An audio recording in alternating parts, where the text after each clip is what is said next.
Moi, c'est pour la première fois que je vois dans une province où le gouverneur Azozo Bilok, où il y a eu son argent, parfois mettre pour le fonctionnement de la banque. C'est pour la première fois.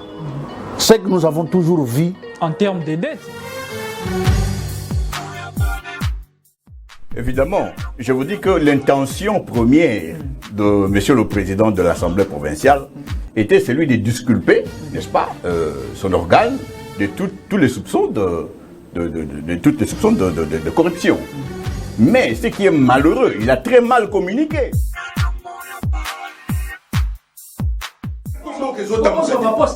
Congolais peut-être ton politico-militaire. Mais on a refusé. Mais oui, mais pour Congolais, puisqu'il y avait un forum important, la conférence nationale souveraine. Non, soyons sérieux, monsieur. Soyons sérieux. C'est à la présidence. Mais c'est lui qui gère la présidence. Il a signé ce qu'on vient de nous voler. Peut-on parler d'une révolution du ministère des Droits humains? Je suis un peu mal à l'aise de le dire parce qu'il s'agit de moi. Oui. Je pense que l'éducation que moi j'ai réussi et même ma philosophie de vivre m'invite toujours à l'humilité, à la modestie, même si ce que vous dites est vrai, que je suis au fait à ce jour le seul, ce qui va de soi, que le premier entre les ministres, les warriors, les ministres de la République démocratique du Congo, à prendre la parole à la grande tribune, à la tribune mythique des Nations Unies. C'est quelque chose de très important pour les Matadiens.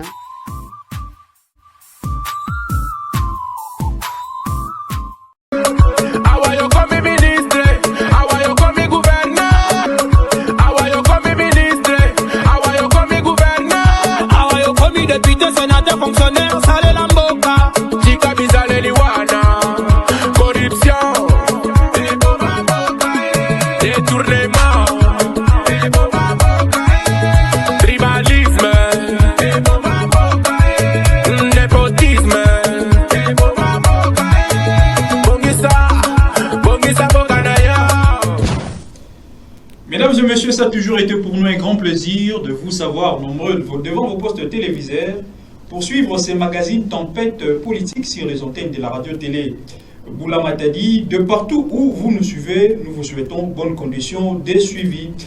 17 mai, oui, aujourd'hui nous sommes vendredi 17 mai 2024.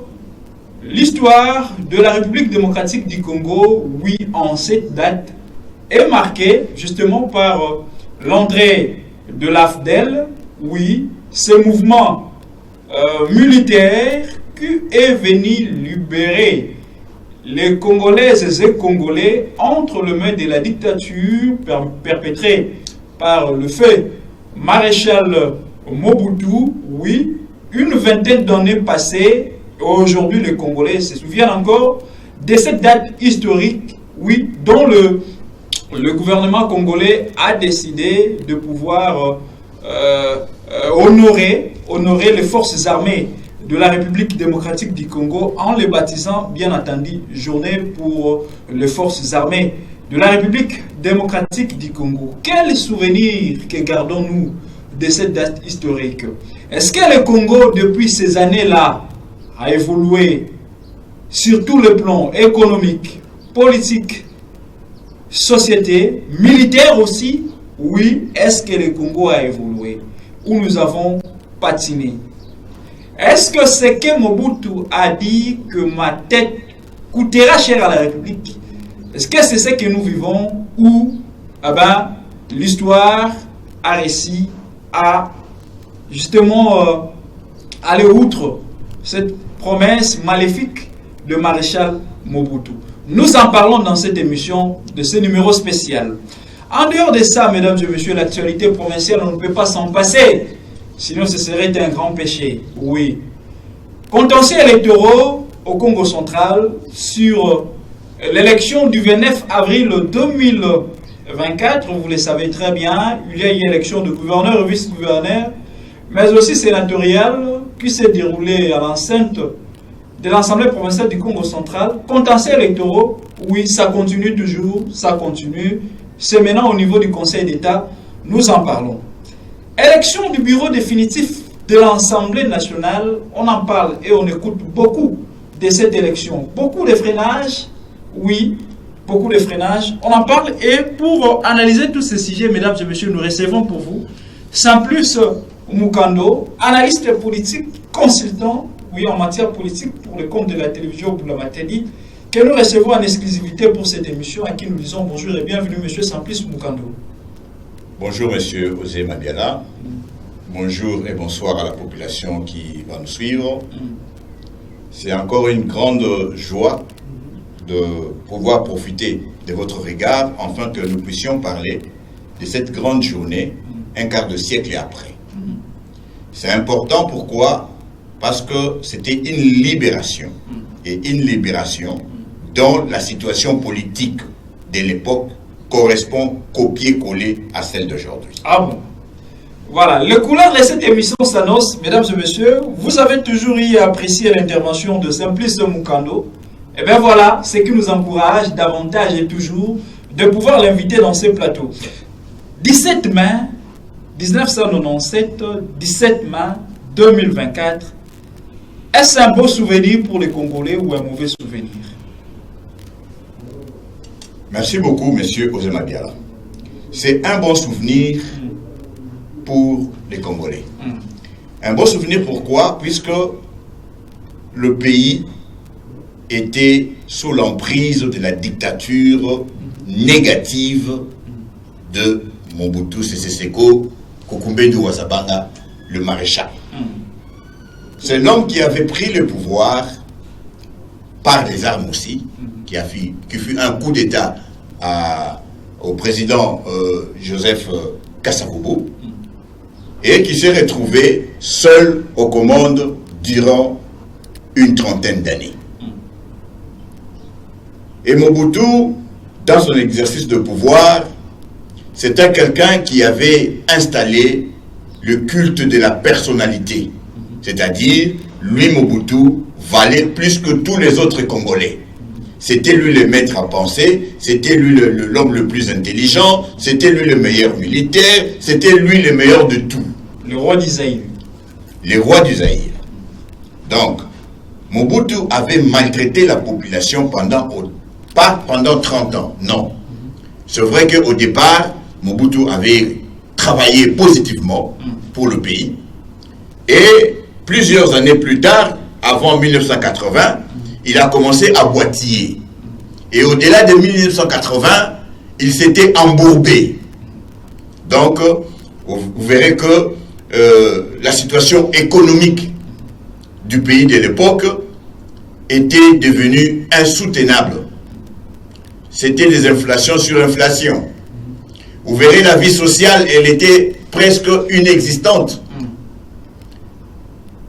Vous voyez, le pouvoir d'achat de la population était presque nul. Pour aller acheter un bout de pain, il fallait avoir des millions de francs de Zaïre à l'époque. Donc, la population ne s'était pas retrouvée dans ce que faisait Mobutu à l'époque. Alors que notre pays, depuis la nuit des temps, a toujours été un pays béni de l'éternel Dieu, le créateur du ciel et de la terre. Mais nous avions beaucoup, mais sauf que Mobutu était lui-même le grand prédateur et s'était fait entourer par d'autres prédateurs. Pour eux, le peuple, c'était les moindres de leurs soucis.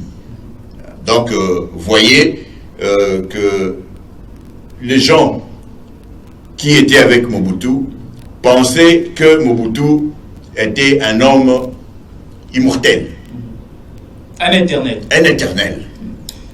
C'est pourquoi ils étaient comme ça. Et vous verrez que pendant que le peuple souffrait, parce que la souffrance du peuple ne se manifeste que par le manque d'eau, manque de courant, manque de quoi manger et quoi garder, ou comment on appelle sauvegarder, mettre des côtés, n'est-ce pas, pour pouvoir gérer sa petite famille. Les soins médicaux. Les soins médicaux, l'école, tout. Quand le peuple manque ces nécessités, ça devient une souffrance. Et à l'époque de Mobutu, c'était une souffrance atroce. C'est alors que, vers l'est du pays, il eut un sursaut d'orgueil de ce que nous avons appelé l'alliance l'AFDEL qui est venu. Donc, c'est l'AFDEL qui est venu pour nous sauver. Et Mobutu n'était pas à son premier forfait. Il y a eu d'autres guerres qui ont succédé avant que le AFDEL ne puisse se manifester. Et l'AFDEL qui est venu, racontant, n'est-ce pas, le vide, l'AFDEL a rapporté un succès foudroyant dans la population. Parce qu'ils sont venus pour le peuple. Et les langages qu'ils tenaient, les discours qu'ils tenaient, c'était celui de délivrer le peuple. Vous verrez qu'au bout de leur marche, ils se sont sacrifiés pour venir renverser Mobutu qui était au pouvoir et qui se croyait invincible. Maréchal Mobutu, roi des Zaïre, oui, c'est lui dont les Zaïrois à l'époque, son entourage, croyaient qu'il était éternel. Mais Simplice Mukando, Mobutu n'a pas juré seul. Mobutu avait des collaborateurs, Mobutu avait des ministres. Il y avait aussi un parlement à l'époque. Est-ce que le politique congolais en ces temps était naïf de laisser Mobutu travailler pendant une trentaine d'années au détriment de la population et à l'avantage aussi de ses proches, des politiques en ces temps-là? Est-ce que la naïveté de l'homme politique congolais est une histoire d'attente? Oui. Actuellement, par exemple, cette fait de la démocratie, on ne la voit pas. N'est-ce pas? Les effets de la démocratie sont invisibles. Parce que vous avez un président de la République qui a juré de pouvoir respecter la Constitution et faire tout ce qu'il faut. Mais vous verrez que dans la pratique, ce sont souvent ces dirigeants ne parviennent pas à respecter la Constitution ni donner la paix au peuple. La paix ne signifie pas taire les armes. La faim, un ventre affamé constitue aussi une insécurité. D'accord? Manquer la quiétude, c'est une insécurité. Manquer de quoi amener les enfants à l'école, c'est une insécurité. Donc, la paix, c'est un mot qui globalise beaucoup de concepts. Donc, quand ces dirigeants sont incapables de le faire, nous disons que oui, c'est vrai, que cette peur amenée par Mobutu a fait que autour de lui, personne ne pouvait lui dire non. Personne ne pouvait dire le contraire de ce que pensait Mobutu. On n'est pas dictateur, on le devient. Est-ce que c'est l'entourage de Mobutu qui a fait que Mobutu puisse devenir dictateur? Par expérience, moi je sais qu'on est dictateur. Parce que c'est une qualité qu'on a. Si c'est une position qu'on acquiert pendant qu'on exerce sa fonction, vous n'allez pas l'exercer correctement. C'est-à-dire, nous avons ce que nous appelons la dictature positive et la dictature négative. Voyez bien ici chez nous, Mobutu était un dictateur, mais j'ai dit une dictature négative, parce qu'il ne prenait pas soin de son peuple. C'est lui qui était le grand Manitou. Et nous avons par exemple en Libye, où il y avait Muammar Kadhafi, qui était aussi un dictateur, mais c'était une dictature positive, parce que lui au moins il s'occupait de sa population, jusqu'à s'occuper de ceux qui étaient des chômeurs, jusqu'à s'occuper des étudiants. Vous voyez? Donc, ce sont deux choses différentes. Or, à l'arrivée de l'AFDEL, Mouzé n'est pas venu avec la démocratie. Non, c'était un semblant de démocratie aussi. Mais vous verrez que Mouzé était aussi dictateur, mais d'une dictature positive. Parce qu'il voulait s'occuper de son peuple. Et pour vouloir s'occuper de son peuple et être un nationaliste, c'est ce qui l'avait conduit aussi à la mort. Parce que les ennemis n'aiment pas que les dirigeants congolais puissent vraiment se donner au bien de ce peuple. Alors parlons de la zaïrianisation avec le maréchal Mobutu. Ayant compris que la majorité des entreprises qui étaient au Congo appartenaient et étaient gérées par des expatriés, il jugeait bon en son temps de pouvoir chasser ces expatriés et confier justement la gestion de ces entreprises aux Zaïrois. dont malheureusement ces entreprises, tous ou toutes, ont connu une faillite. Est-ce que là on parle toujours de la faute de Maréchal Mobutu? Ozema Biala, cette affaire de la zarianisation, en fait, n'a pas été mauvaise. Mais le problème, c'est la pratique, la praticabilité de cette décision. Parce qu'elle devait être préparée. C'est comme aujourd'hui, vous avez cette histoire de gratuité de l'enseignement. Elle est une bonne affaire.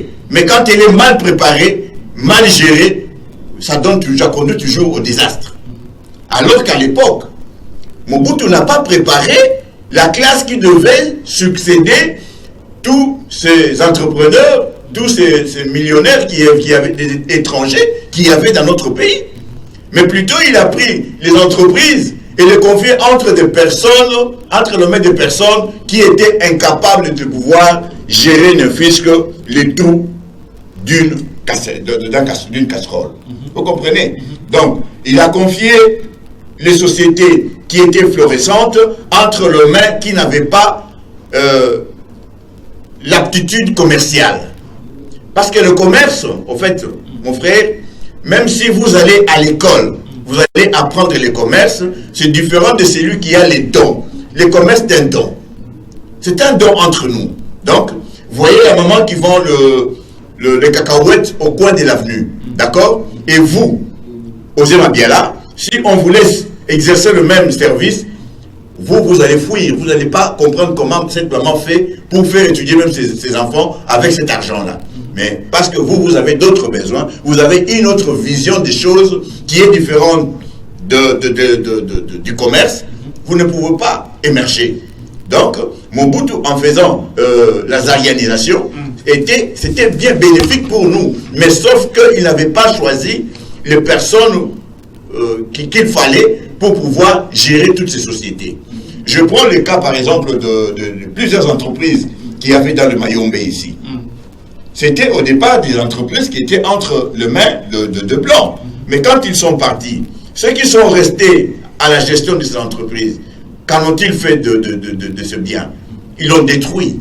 Et plusieurs ont détruit comme ça. C'est pourquoi c'est ce qui a causé même une crise économique à l'époque qui a valu la pauvreté dans notre pays.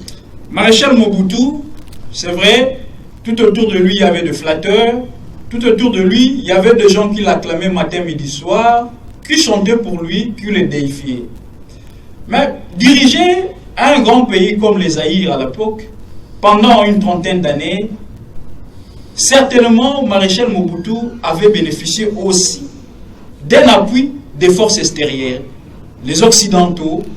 Est-ce que ces Occidentaux à l'époque ont aidé Maréchal Mobutu à redresser le pays comme c'est fit sa première vision dès qu'il a eu le pouvoir? Ça, c'est une question importante. Mobutu est arrivé au pouvoir par la bénédiction de la CIA. Ce n'est pas les Américains qui est arrivé au pouvoir. Mobutu était fidèle à Lumumba et à Kasavubu, qui avait fait de lui un homme, parce qu'il est sorti du néant. D'accord? Mais, comme Mobutu avait le charisme militaire déniché par la CIA, et on l'a inculqué cette idée de prendre le pouvoir et qu'après la prise du pouvoir, ils vont l'encadrer. Et c'est ce qui s'était produit. Vous verrez que les premières années de pouvoir de Mobutu, c'était des années florissantes. Tout allait très bien. Très bien, très bien, très bien. Rien à critiquer. Tout allait très bien. L'homme blanc, en faisant tout ça, visait nos avoirs. C'est la même question qui se pose aujourd'hui. Donc, l'homme blanc ne peut pas venir chez nous s'installer gratuitement, non. L'homme blanc a accompagné Mobutu au départ, et puis il s'est accaparé de toutes les richesses. Parce que, voyez par exemple le cuivre qui quittait le Katanga, allait tout droit à Hoboken, c'est en Belgique. Et ce cuivre profitait plus à la Belgique qu'au Congo que nous sommes. Les caoutchoucs. Les caoutchoucs, les diamants, Et les meilleurs, si vous allez dans le monde, il y a 2 grands bureaux qui achètent mieux le diamant, c'est en Belgique et puis en Israël. Il y a les 2. Donc, vous voyez, donc avec toutes ces richesses, Mobutu au départ ne pouvait pas se rendre compte que le blanc était en train de le rouler dans la patte. Parce que l'économie allait bien et que Kasavubu et Lumumba avaient laissé, n'est-ce pas, une banque bien garnie, la bonne base. Donc, Mobutu, arrivé vers les années 70, a commencé à comprendre que réellement le blanc sont en train de le rouler. Et vers les années 80, il dit non, niet. Désormais, notre cuivre n'ira plus en Belgique. Est-ce que c'était là le début du déluge du pouvoir de Mobutu? Oui, effectivement. Moi, je suis arrivé jusqu'en Belgique, j'ai vu Hoboken, j'ai vu plusieurs personnes qui travaillaient à l'époque dans ces usines. C'était plein, archi plein des enfants de blancs. Donc l'économie belge tournait à cause du cuivre congolais. Mais maintenant que vous les arrachez cette richesse, vous attendez à quoi? Ils commencent à nous faire la guerre. La Belgique a été citée dans beaucoup de révolutions, de petites révolutions qui ont apparu à l'heure où Mobutu était encore au pouvoir. C'était pourquoi? C'est parce qu'ils cherchaient à prendre notre individu qui soit capable de pouvoir leur céder leurs bénéfices. Donc, pour les Belges, la République démocratique du Congo, c'est leur bien. Je parle bien de bien. C'est le Congo est leur bien, dédié par leur roi Léopold II. Alors, le Belge et d'autres forces négatives également constituées de multinationales, dès qu'ils ont compris que Mobutu ne dansait plus sur les rythmes, ont commencé à créer des troubles au pays, à l'est de la République, pour piller les richesses de la République démocratique du Congo. Est-ce que la Belgique n'a pas toujours avalé le fait que la République démocratique du Congo ait son indépendance à 1960, l'effet de ces comportements barbares? Monsieur Ozemabia, il faudrait d'abord qu'on commence, si on parle des multinationales, qu'on sache ça vient d'où. D'accord? Très bien. Les multinationales viennent de la promesse ou de l'héritage politique du roi Léopold II à l'Europe. Parce que tous les Européens s'étaient rendus compte que Léopold II avait pris la grande part sur le partage des terres africaines. Donc, comme il y a eu pression autour de ces rois, et à la fin, avant sa mort, il a dit aux autres que le Congo est une richesse communautaire et nous tous, nous pouvons y en profiter. C'est là où il y a eu une naissance de ce que nous appelons aujourd'hui les multinationales. Très bien. Sont basées sur cette promesse-là. La Belgique n'était pas aussi forte militairement, a été dominée par les plus forts. Donc nous avons les États-Unis, nous avons l'Angleterre, nous avons la France et tout le monde. Tous ces pays-là se retrouvent dans les multinationales. Maintenant, dans la gestion de la République, les multinationales ont influencé la prise de pouvoir de plusieurs. Même quand vous prenez Laurent Désiré Kabila, pour qui aujourd'hui nous sommes venus parler aujourd'hui, n'est-ce pas? Quand il s'est fait proclamer président de la République démocratique du Congo alors que nous étions encore dans les Zaïre, d'accord? N'est-ce pas qu'il était entouré par les multinationales? N'a-t-il pas reçu de l'argent frais des multinationales? Oui. $1 milliard. 1 milliard. 1 milliard de dollars. Tout ça, c'était pourquoi? C'est pour garder l'influence sur notre pays. Comme qui dirait un cadeau empoisonné. Effectivement. Donc, vous verrez que Mouzé a évolué et quand il les a tournés les dos, à la fin, bon, on l'a éliminé. Finalement, Joseph Mobutu sera mis hors état de nuire, oui. Déversé par le pouvoir sera déversé par Mouzé Laurent Désiré Kabila à travers la rébellion, lui également vient et va aussi bénéficier justement de ce que vous avez appelé d'un appui des forces étrangères. Il prend le pouvoir au même rythme, au même modus operandi que le maréchal Mobutu. Est-ce que pour dire que l'homme congolais, prenant de 1960 en 1997, n'a pas évolué? Non. Moi, je dirais plutôt que le Congolais a évolué. Avec Laurent Désiré Kabila, nous avions évolué parce que nous avions quitté une étape où tout était centré autour d'un seul homme et venir à l'époque où lui, il est venu et commencer à donner espoir au peuple. Si jamais, jusqu'à ce jour, Laurent Désiré Kabila était encore avec nous, nous serions devenus un autre pays.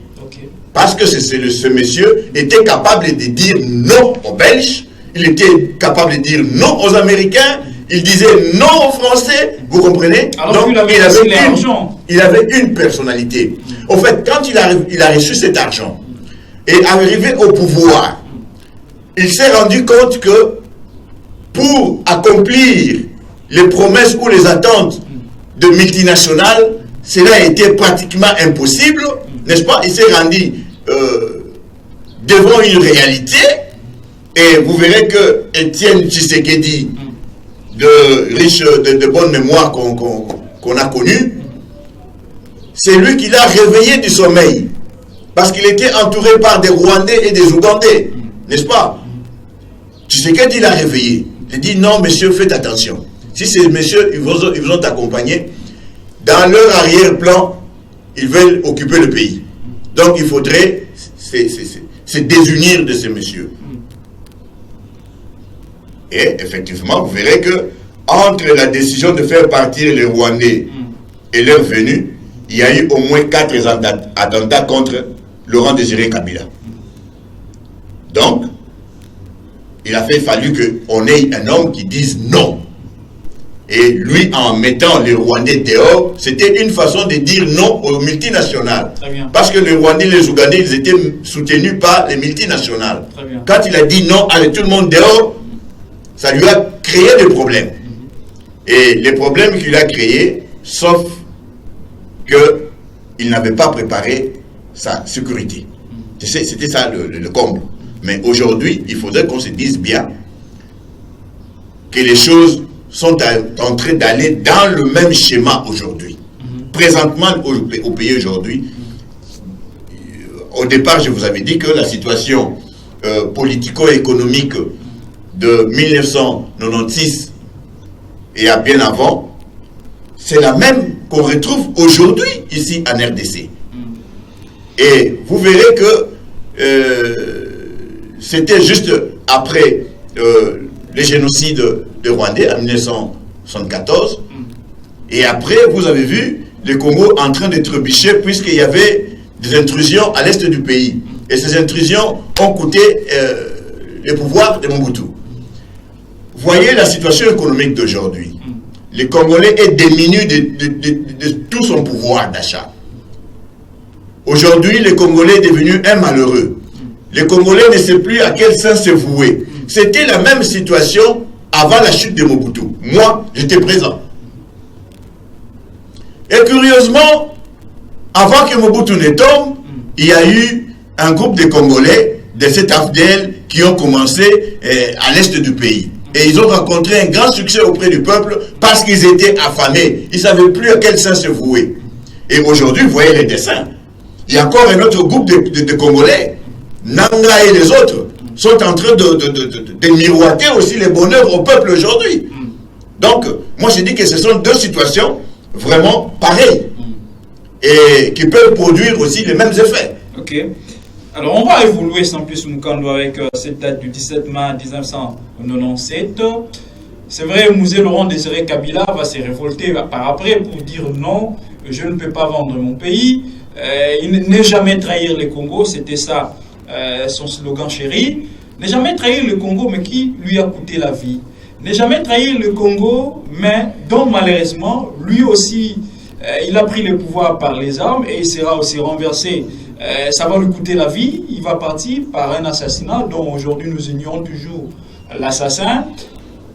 Mais est-ce que le Congo, s'il faut suivre les cycles des événements, Joseph Kasavubu, lui, va prendre le pouvoir démocratiquement, Mobutu prend le pouvoir par les armes, Mouzé Laurent Désiré Kabila prend le pouvoir par les armes, il sera remplacé par son fils Joseph Kabila, dont nous connaissons l'histoire. Joseph Kabila, lui, sera remplacé par l'actuel chef de l'État, Félix Antoine Tshisekedi Tshilombo. Et est-ce que, durant toutes ces années de pouvoir, tous ces cycles de pouvoir, est-ce que l'influence de l'homme blanc continue toujours à se sentir dans la gestion de la République démocratique du Congo? Effectivement, l'homme blanc n'a pas encore lâché le pays. S'il y a de troubles à l'Est, c'est à cause de l'homme blanc qui vient chercher nos richesses. Donc, l'homme blanc n'a pas encore arrêté de déranger les Congos. Aujourd'hui, nous pouvons tout dire. Kagame peut être taxé de tout ce que vous voulez. Mais ce n'est pas Kagame qui fait la guerre aux Congolais. C'est plutôt les multinationales qui font la guerre aux Congolais. C'est-à-dire que cette guerre est une guerre de persuasion. Donc, dès qu'ils entrent chez nous, c'est pour aller objectivement dans les zones minières. Là où il y a quelque chose. Et ils mettent une barrière par devant et par derrière, ils sont en train de piller. C'est ce qui se passe. Donc, l'homme blanc a toujours de l'influence aujourd'hui dans ce pays. Et si vous voyez les choses ne pas marcher telles que voulues, c'est-à-dire que le gouvernement national a pris une politique pour la gestion de son sous-sol et de son sol, c'est en créant des codes miniers. Et si ces codes miniers sont boudés par l'homme blanc, n'est-ce pas que l'homme blanc devient notre ennemi parce qu'il cherche ce qui est chez nous? Et vous verrez que par des personnes interposées. Je prends le cas de M. Nanga aujourd'hui. Croyez-vous que M. Nanga est seul? Nous connaissons Nanga comme étant quelqu'un de la société civile qui était ici. Mais quand il a quitté ici pour commencer son opposition, il est parti trouver asile où? En France. En toute quiétude, en toute aisance, en toute facilité. Et il a commencé à faire des déclarations tapageuses sur les Congo à partir de la France. Donc il faut conclure que ce monsieur ne manque pas le soutien des Français.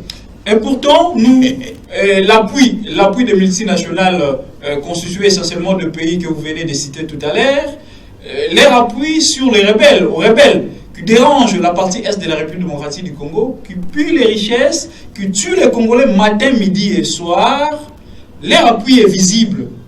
Mais curieusement, le gouvernement congolais a toujours tendance d'aller vers ces multinationales pour tendre la main, solliciter de l'aide. Ça, c'est une incompréhension et créer une embrouille. Parce que moi, je sais que c'est toi, Osé Mabiala, qui me fait du mal. Alors pourquoi dois-je encore revenir sous vos bottes pour vous caresser? C'est une manque d'intelligence, au fait. Vous voulez agir selon ce que vous appelez, ce que vous aimez bien appeler par le ministère des Affaires étrangères.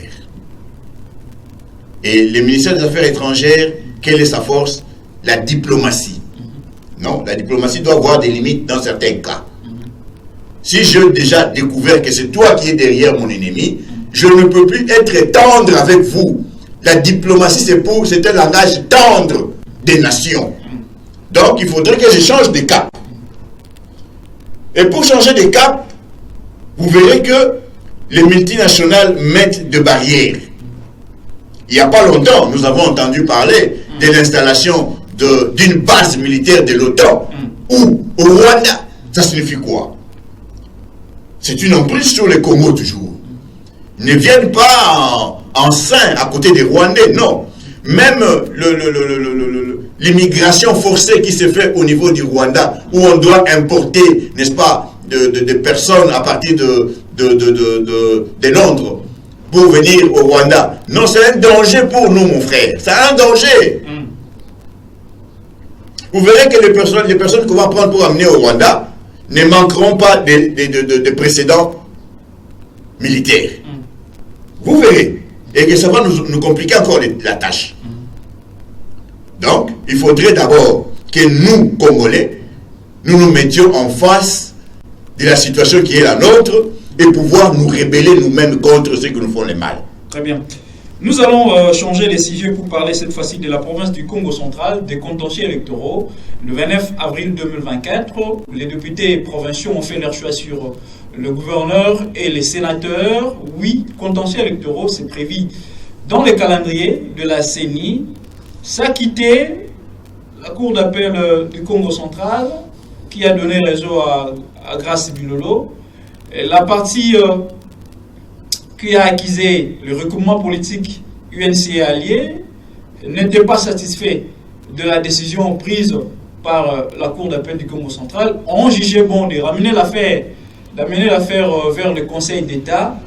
Toutes ces démarches, si nous pouvons l'appeler safari judiciaire, est-ce que ça vaut la peine? Comme vous avez dit que c'est un droit, c'est que ça vaut la peine. C'est un droit qui est reconnu par la Constitution et la loi électorale. Mais faudrait-il que Guy Bandou fasse ces schémas? Moi, je l'ai toujours considéré comme étant un intellectuel, n'est-ce pas? Animé des bonnes intentions, bien qu'il ne soit pas capable de les rendre effectives sur le plan pratique. Ce qui s'était passé ici à Matadi, la Cour a déclaré que c'était recevable, mais non fondé. Il ne croit pas ça, il amène ça à Kinshasa. Et moi, je crois au départ, c'est moi qui ai commencé à vous dire que cette histoire sera recevable et non fondée. Parce que la question, au fait, les irrégularités qu'il reproche à la procédure électorale ne sont pas justifiables. Parce que les personnes qui ont demandé à être assistées n'ont jamais déclaré que les personnes choisies par eux à la machine ne se retrouvaient pas sur la fiche d'élection, la fiche électorale qu'ils avaient. Ils n'ont jamais, sur le bulletin électoral, ils ont reconnu que c'était Grace Bilolo qu'ils avaient choisi, ou c'était l'autre, c'est qui Guy Bandou ou Nyondo. C'est eux, mais personne d'entre eux n'a déclaré que voilà, moi, ce n'est pas la personne que moi j'avais choisie. Donc, là, ça fait taire déjà. De deux, chacun des candidats avait un témoin. Est-ce qu'il y a un témoin qui a signalé l'irrégularité dans le PV électoral? Aucun. Aucun. Donc, il n'y a pas eu match. Donc, ils se sont embrouillés dans leur cerveau pour pouvoir présenter une vidéo qui ne justifie pas ce qu'ils déclarent. Parce qu'on voit bien le monsieur de la CENI qui est aussi accusé que la CENI avait pris part. Non, le monsieur, ça se voit bien, il arrive, il touche à la machine pour peut-être un problème technique. Un problème technique, débloquer ou quoi que ce soit, ou montrer comment ça fonctionne, n'est-ce pas? Et il s'est retourné. Il a donné visage vers l'Assemblée, n'est-ce pas? Donc il n'a pas participé. Et eux l'ont accusé. Ça ne se justifie pas dans ces images. Deuxièmement, ils disent, non voilà, le président Montezolo, qui a été invité par les votants à l'assistance, non, lui il a influencé et le vote. Non. Si c'était ainsi, nous allions voir les votants pouvoir réclamer, rouspiller.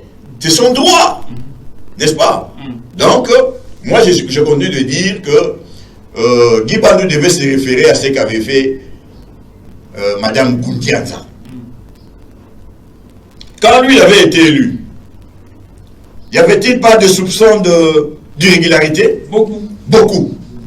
Mais est-ce que Goundianza avait suivi ça? Non, Goundianza s'est fait une idée que c'est la province qui a gagné et qu'on doit travailler ensemble pour pouvoir développer, n'est-ce pas, la province. Elle a préféré la paix. Elle a préféré se taire. Pas la paix, mais elle a préféré se taire. C'était mieux. Parce que moi, j'ai vu Ngundianza, et elle était sereine, bien qu'elle regrettant, mais c'était comme ça. Elle a voulu que tout soit rentré en ordre. Mais pourquoi maintenant Guy Bandou ne se réfère pas à cela? Il devait aussi quand même quitter par la grande porte. Mais maintenant, si aujourd'hui, demain samedi... Demain déjà samedi, le Conseil d'État... Le Conseil d'État déclare la même chose que le tribunal de Matadi. Vous voyez qu'il sera réduit à son plus simple exposant. N'est-ce pas? Ça va les déshonorer de plus en plus. D'aucuns pensent, ça c'est une opinion en tout cas, c'est une opinion qui pense que Guy Bandou, le fait pour lui de mener toutes ces démarches judiciaires, justifie sa peur de voir Grace Bilolo être confirmé gouverneur parce qu'il a été avec lui. Il connaît toutes les manœuvres que Guy Bandou a fait durant son règne et qu'il a peur de poursuites judiciaires après le pouvoir. Est-ce que nous pouvons confirmer une telle opinion? Moi-même, je suis de l'opinion. Je partage cette opinion, moi. Je vis Guy Bandou travailler. Mais je n'ai pas vu les réalisations au prorata de l'argent qui est passé entre ses mains. Je n'ai pas vu ça. Donc, moi, je suis dans cette démarche-là de soutenir ceux qui vont faire le contrôle. Donc, je demande au Grand Ngunza, le président de l'Assemblée provinciale, Papi Mantezolo, de pouvoir initier des contrôles sur la gestion de Guy Bandou. C'est très important. Parce que nous devons savoir où est-ce qu'il a mis notre argent. Et si nous avons des projets de pouvoir développer la province, nous devons avoir le pouvoir de le faire. Et le pouvoir de le faire réside dans les finances. Donc, nous devons voir clair dans cette histoire. Et au besoin, ce monsieur de comment vous appelez ça, l'IGF, on doit les revoir ici, qu'ils viennent nous expliquer. Il a blanchi Guy Bandou, il dit sa gestion est orthodoxe. C'est pourquoi nous demandons à ce que ce monsieur revienne ici chez nous. Pendant que Mantezolo sera au pouvoir, ils vont travailler ensemble. Parce que Mantezolo est notre digne représentant. Très bien. Nous devons voir clair dans ce dossier. Très bien. Alors, est-ce qu'il y a espoir que le Conseil d'État puisse déclarer demain cette requête de regroupement politique INC et alliés recevable mais non fondée? Au regard des éléments que je viens de vous citer tout à l'heure, là, il n'y a pas match. C'est le même jugement de Matadi qui va se reprendre au niveau du Conseil d'État. Très bien. On va changer de chapitre encore pour parler de l'élection du bureau définitif. Au niveau de l'Assemblée nationale, il y a un constat, la majorité des candidats est constituée de l'Union sacrée. D'autres qui n'étaient pas de l'Union sacrée ont été mis hors de la course, comme qui dirait une Assemblée nationale de oui et amen à l'Union sacrée. Évidemment, dans cette histoire, si vous regardez la configuration, plus de 470 députés sont de l'Union sacrée. Je dis bien, plus de 470 députés sont de l'Union sacrée. À quoi voulez-vous vous attendre en plus? C'est les Alléluia, Amen. Il n'y a pas autre chose. Et quand vous parcourez la désignation de ceux qui y sont comme candidats, c'est grave. C'est grave. Moi, je dis que l'avenir du pays est hypothéqué par cette histoire de l'Union sacrée. Quelle est la réputation du président proposé par l'Union sacrée devant le peuple congolais? Vital Kamerhe. Vital Kamerhe. On l'appelle le pacificateur. Non. Même avec, quand il circule avec le président jusqu'en Europe, on était des voleurs. Quelqu'un qui est mal réputé, mais vous le prenez pour le mettre encore à la tête de l'État. Mais il a été acquitté par la justice. Écoutez, messieurs, il a eu 20 ans de prison. N'est-ce pas? Oui. Et son juge avait été gratifié pour devenir le président de la Cour constitutionnelle. Ça, vous le savez. Et quand ces juges avaient changé de langage, qu'est-ce qui est arrivé? On l'a mis dehors pour mettre aujourd'hui Kamuleta. D'accord? Croyez-vous à la justice qui a déclaré à quelqu'un 20 ans de prison, après appel 13 ans de prison, et 2 jours après 2 ans de prison, et un matin après annulé? Non, ça c'est une blague. Comment ça? C'est une blague. Quand le président de la République lui-même déclare que la justice est malade, voilà la maladie de la justice congolaise. Des choses insoutenables. D'accord? Ce sont des choses insoutenables. Quelqu'un qui est déjà qualifié de voleur, et l'IDPS elle-même qui est en train d'entretenir tout ça, l'a qualifié du voleur avant qu'il ne soit arrêté. De deux, dans la dernière tournée de Tshisekedi en France, on l'a encore qualifié, n'est-ce pas, de voleur. Pourquoi mettre un voleur à la tête de l'institution budgétaire de la République? Vous vous souviendrez que le président de la République, Félix Antoine Tshisekedi Tshilombo, a dit ouvertement au cours d'une interview accordée à un confrère que Vital Kamerhe est un homme honnête et qu'il est possible qu'il puisse encore une fois servir la République. C'est-à-dire que le président de la République est redevable envers ces messieurs psychologiquement. Sur base de quoi? Sur base de ce qu'ils ont fait avant de devenir président. Ils étaient ensemble. Qu'ont-ils fait? Ils ont eu des accords. Ils ont eu des accords. Moi, j'ai une vidéo où Tshisekedi est en train de garantir qu'il ne fera jamais du mal à Vital Kamerhe, et que si jamais il y a un problème, ils vont l'arranger. C'est des vidéos qui courent dans tous nos réseaux sociaux ici. Pour vous, n'est-ce pas? Kamerhe ne convient pas de devenir président de l'Assemblée nationale? Non, avec la nationale. réputation qu'il a, moi j'ai dit non. À l'époque où il fut président de l'Assemblée nationale, il avait très bien travaillé. Mais l'époque est révolue. Aujourd'hui, on les qualifie de voleurs. Donc, ils ne méritent pas d'être là-bas. Réputation, c'est bon, on met ça de côté, mais compétence, vous acceptez quand même. Il vient de gérer l'économie du pays. N'est-ce pas qu'il est encore ministre, jusqu'à cet instant, il est encore ministre de l'économie. Donc, il a décidé de déposer. Ah, d'accord. Donc, pour l'Assemblée nationale. Dis-moi, qu'est-ce qu'il a amélioré dans l'économie des Congolais? C'est à vous. Il n'a rien foutu. Depuis que lui il est là, le dollar a encore grimpé. Et notre économie, notre pouvoir d'achat s'est encore affaibli. Il a eu longuement à expliquer ces phénomènes. On n'a pas besoin des explications. Nous avons besoin du travail. On a besoin des effets. La population ne veut pas des explications. Non. Tshisekedi a promis le merveille au peuple combien de fois? Et pendant ces 5 ans, où est-ce qu'on avait aperçu ce merveille? Le changement a été un processus simple. Non. Moi, j'ai dit non. Il ne faudrait pas que nous puissions berner la population dans des mots chaque jour. La population a besoin de voir les concrets. Les concrets. Pas de verbiage chaque jour. Christophe Mbosso, alors qu'il fut déjà président de l'Assemblée nationale, c'est le sortant d'ailleurs, président de l'Assemblée nationale, on le voit curieusement postulé et aussi choisi par le présidium de l'Union sacrée comme étant candidat deuxième vice-président de l'Assemblée nationale. Est-ce que ça valait la peine de voir encore Christophe Mbosso être dans les bureaux de l'Assemblée nationale? Moi, je dis non. Parce que dans la gestion de l'Assemblée nationale, dans les 5 ans passés, il avait montré ses limites. N'est-ce pas que Mbosso, on l'a vu être ridiculisé par l'un des députés, le Mukongo, il s'appelle encore comment? Daniel Safou. Non, l'autre, le bouillant comme ça. C'est lui qui est venu avec cette histoire de père et de mère. Singhi Pouloulou. Singhi Pouloulou. Il lui a démontré comment est-ce qu'ils étaient en train de piller l'argent de l'État. Et même Délice Sanga. N'est-ce pas? Même Délice Sanga. Il a prouvé comment est-ce que ce monsieur, même lui, Mbosso, il était impliqué dans ce pillage. N'est-ce pas? Et Mbosso était en train de caresser ceux qui étaient en train de piller le pays. Et sur le plan intellectuel, quand on a déjà 80 ans, moi je crois que la réflexion diminue aussi.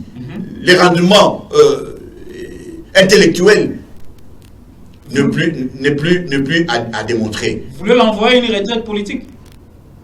Bon, en politique, on n'a pas de retraite, n'est-ce pas? Il peut rester député mais pas président ou vice-président, parce que là, ça demande de l'intelligence, ça demande le raisonnement, parce qu'il s'agit de faire des décisions sur l'avenir du pays.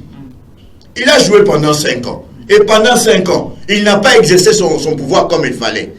Il y a eu trop de voleurs à Kinshasa. Quelle est la réaction de l'Assemblée conduite par lui, avec tous ces vols qu'il y a eu à Kinshasa? Nul.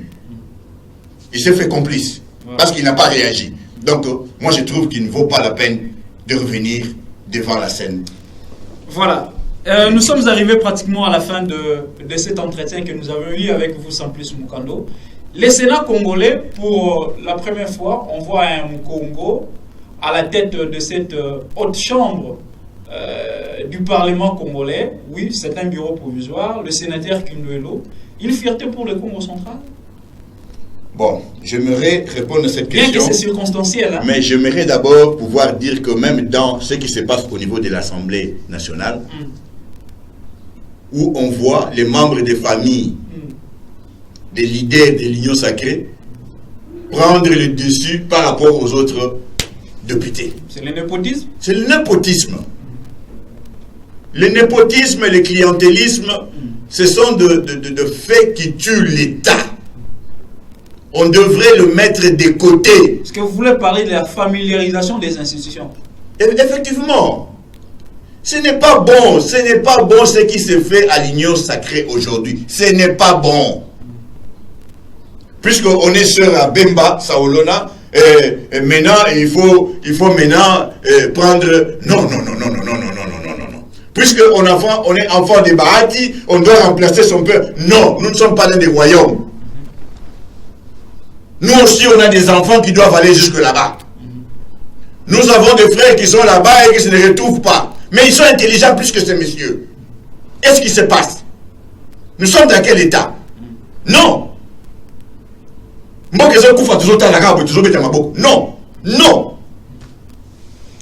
Répondez à la question du Sénat. Au Sénat, je suis très content que le vieux Kinduelo soit au devant de la scène. J'ai beaucoup apprécié de voir que dans les réseaux sociaux, il est soutenu par la quasi-totalité des Bakongo. C'est très bien. J'applaudis. Mais il ne faudrait pas que ces soutiens s'arrêtent au niveau des réseaux sociaux. Faut aller avec ça jusqu'où? Il faut aller jusqu'au bout. C'est-à-dire qu'il faudrait que le Mukongo puisse réclamer sa place dans la gestion du pays. Nous avons déjà la primature. La primature, moi je ne suis pas d'accord avec cette histoire. Cette histoire-là, moi je suis encore en train de douter. Pourquoi? Quand je vois le nom de Souminois avec W, d'accord, je regarde le nom des autres Bakongo, je ne retrouve pas les W dedans. Je ne les retrouve pas.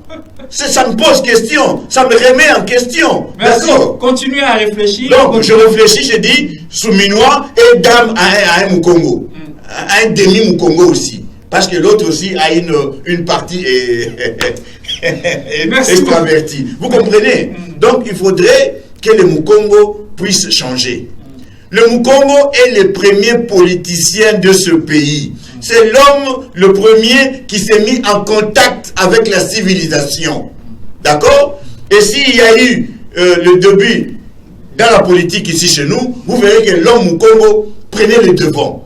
Parce que le Mukongo, c'était le Congo central, Kinshasa, Bandundu. Vous avez, quand vous regardez le visage du Congo de 1960, le Mukongo était vraiment au top. Mais curieusement, aujourd'hui, le Mukongo se retrouve étant un porteur de mallette. Que devons-nous faire pour reprendre notre honneur d'Adam? Nous devons savoir dire non et nous mettre debout.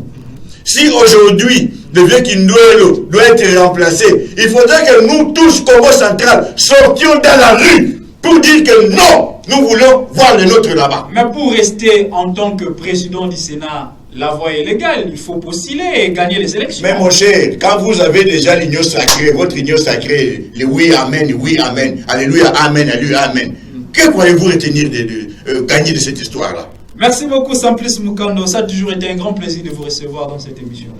Vraiment, je suis très flatté d'être toujours en présence de ce peuple et pouvoir échanger les idées avec eux. Voilà. Et je ne cesserai jamais de vous remercier d'être votre consultant et toujours penser à pouvoir être fidèle à ce peuple, moi et vous, pour que nous puissions sauver ce pays. Très bien. Mesdames et messieurs, c'est sur ces phrases de Sampis Mukando qu'il me donne un point final à l'entretien que nous avons eu avec lui aujourd'hui en cette journée du 17 mai 2024 où nous avons parlé de beaucoup de sujets, notamment de cette date historique pour la RDC. Nous avions parlé de contentieux électoraux pour la province du Congo central. Nous avions parlé justement de l'élection du bureau définitif de l'Assemblée nationale. Merci pour l'attention que vous ne cessez d'accorder à cette émission. Nous vous en sommes très reconnaissants et à très bientôt pour un prochain numéro. Merci beaucoup. Merci. How are you coming, minister?